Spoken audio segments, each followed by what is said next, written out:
દાહોદ જિલ્લામાં હોળી બાદ ધૂળેટીની રંગેચગે ઉજવણી કરવામાં આવી હતી ત્યારે સિંગવડ તાલુકાના પહાડ ગામનો એક નજારો જોવા જેવો હતો।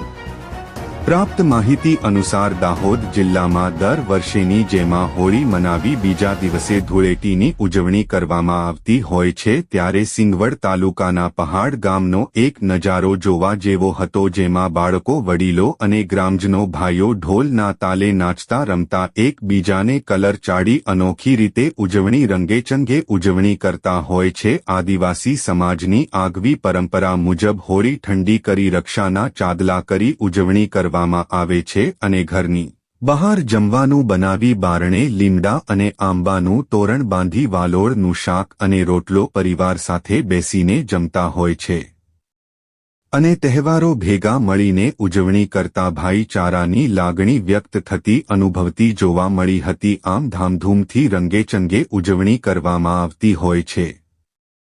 રિપોર્ટર પ્રદીપ કુમાર ટી વળવાઈ, સિંગવડ, દાહોદ।